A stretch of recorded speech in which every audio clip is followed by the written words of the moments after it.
क्या आप तैयार हैं अपने ऑब्जेक्टिव्स और अपने गोल्स को पूरा करने के लिए, लेकिन कहीं ना कहीं कमी रह जाती है कि आपके पास आपके एनजीओ से जुड़े या तो सारे रजिस्ट्रेशंस कंप्लीट नहीं है या फिर आपको स्किल सिस्टम के सारे प्रोजेक्ट्स की नॉलेज नहीं मिल पाती। Welcome back to our channel NGO eco mart, जहां पर आपको सारी सर्विसेज मिलेंगी ओनली 20 रुपीज पर डे के हिसाब से 1 साल तक।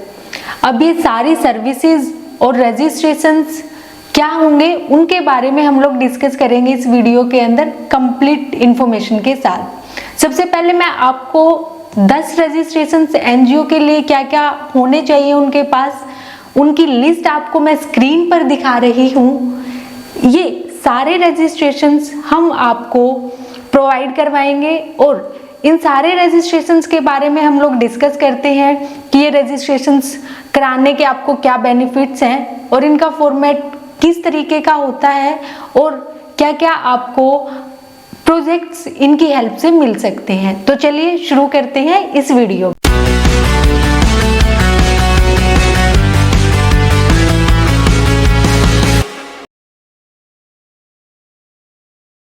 सबसे पहले हम लोग बात करते हैं एनुअल रिपोर्ट की।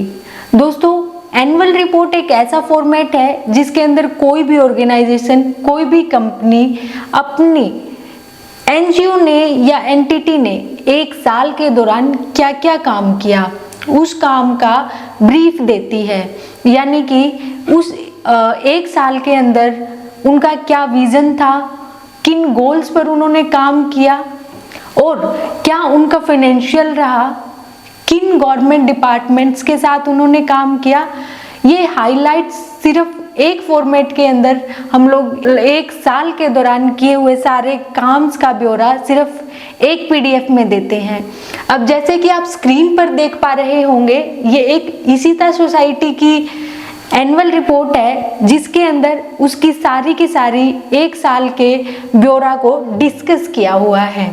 ठीक है दोस्तों, उसके बाद हम लोग बात करते हैं 12A प्रोविजनल सर्टिफिकेट की।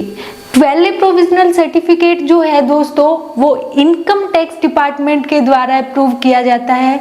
इसका अप्रूवल आपको इनकम टैक्स डिपार्टमेंट के द्वारा मिलता है और इसके अप्रूवल के बाद आपको टैक्स के अंदर एग्जेम्पशंस मिल जाती हैं। इसका जो सर्टिफिकेट है वो कुछ इस तरीके का होता है। नेक्स्ट हम लोग बात करते हैं एटीजी प्रोविजनल सर्टिफिकेट के बारे में। दोस्तों, एटीजी सर्टिफिकेट का अप्रूवल भी इनकम टैक्स डिपार्टमेंट द्वारा दिया जाता है और ये जो भी डोनर किसी भी एनजीओ के अंदर डोनेशन देता है उसको टैक्स के अंदर बेनिफिट्स मिल जाते हैं। इसका जो सर्टिफिकेट है वो आपको कुछ इस तरीके से दिखाई देता है। उसके बाद दोस्तों हम लोग बात करते हैं CSR फॉर्म 1 के बारे में। CSR फॉर्म 1 का जो अप्रूवल है वो आपको सेंट्रल गवर्नमेंट द्वारा मिलता है और इस अप्रूवल के बाद आप ग्रांट्स और फंडिंग्स लेने के लिए एलिजिबल हो जाते हैं।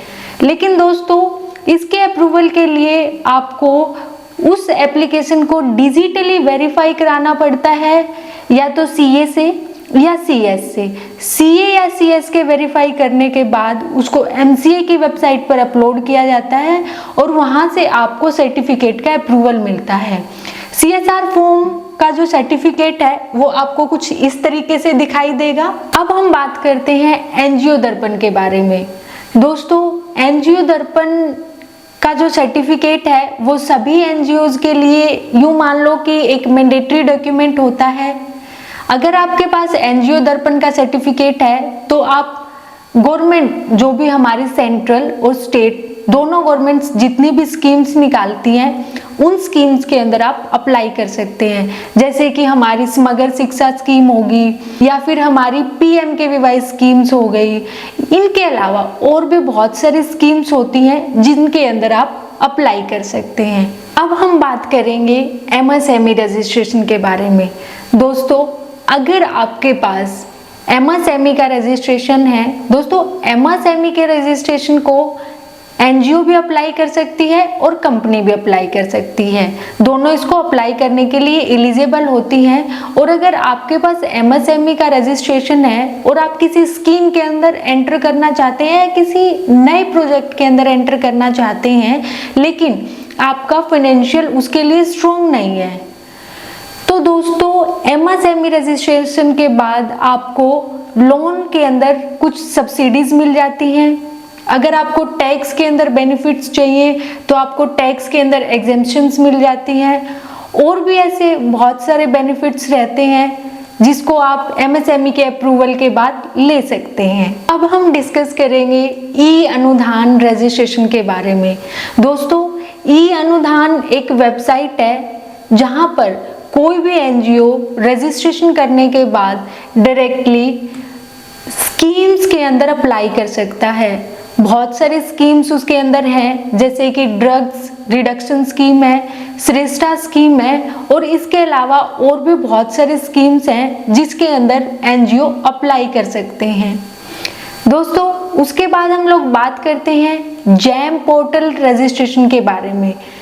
दोस्तों जैम पोर्टल भी एक ऐसी ही वेबसाइट है जहां पर आप रजिस्ट्रेशन करने के बाद वहां पर जितने भी प्रोजेक्ट्स पब्लिश होते हैं वो आपको बाय मेल उनकी अपडेट्स, उनकी नोटिफिकेशन आपको आती रहती हैं।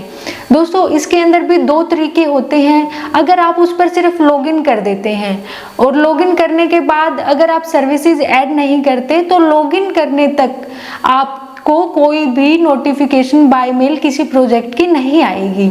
लेकिन जैसे आपने अपना एक सेक्टर सिलेक्ट किया कि आप स्किल डेवलपमेंट ट्रेनिंग के इस सेक्टर में काम करते हैं, लेट्स सपोज आप मैन आउटसोर्सिंग में काम करते हैं और आपने अपनी उस सर्विस को जैम पोर्टल पर रजिस्टर किया, और रजिस्टर करने के लिए दोस्तों इनकी कुछ फीस होती है, वो फीस आपने पे की।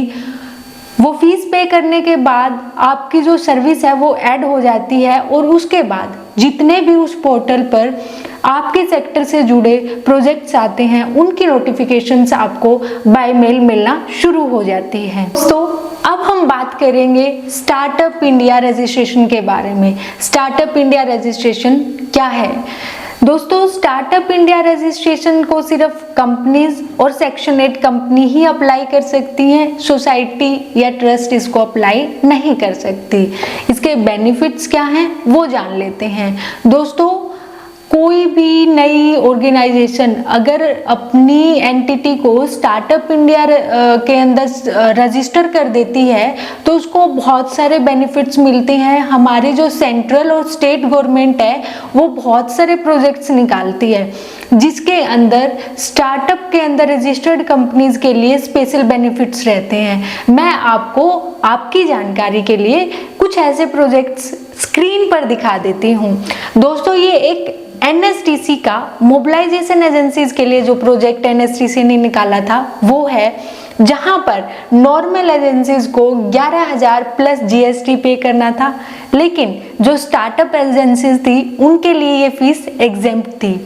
सेम ऐसा ही प्रोसीजर एनएसटीसी ने एक और प्रोजेक्ट निकाला था प्लेसमेंट एजेंसीज के लिए, उनके लिए भी ऐसे ही उसमें फीस एग्जेम्प्ट थी, लेकिन नॉर्मल एंटिटीज को वहां पर फीस पे करनी थी।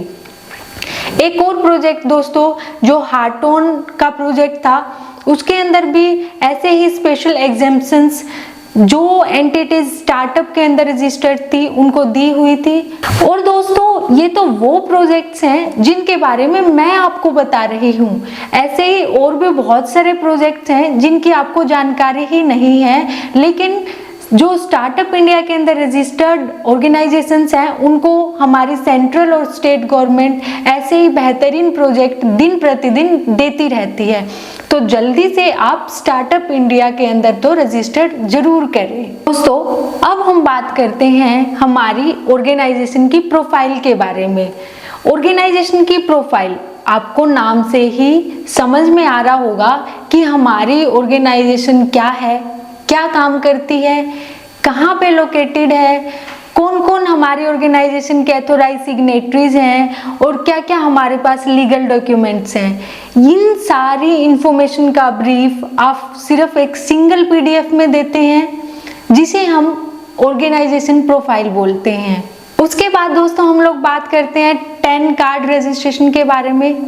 अगर आपके पास 10 कार्ड का रजिस्ट्रेशन है तो आप गवर्नमेंट को TDS डिपॉजिट करने के लिए एलिजिबल हो जाते हैं। ये भी बहुत सारे ऑर्गेनाइजेशंस के लिए एक मैंडेटरी डॉक्यूमेंट होता है, इसके लिए भी आप जरूर अप्लाई करें। और एक बात और दोस्तों, NGO इकोमार्ट पर स्किल डेवलपमेंट ट्रेनिंग और CSR प्रोजेक्ट्स की जानकारी के लिए आप NGO इकोमार्ट के साथ जुड़े रहें और ये सारे रजिस्ट्रेशंस और स्किल डेवलपमेंट ट्रेनिंग और CSR प्रोजेक्ट्स की जानकारी वीकली बाय मेल पाने के लिए हमारे प्लान को ज्वाइन करें। ऐसे ही बेहतरीन अपडेट्स के लिए NGO इकोमार्ट के साथ जुड़े रहें। अपने चैनल को लाइक करें, शेयर करें, सब्सक्राइब करें। धन्यवाद दोस्तों, मिलते हैं अगली वीडियो में।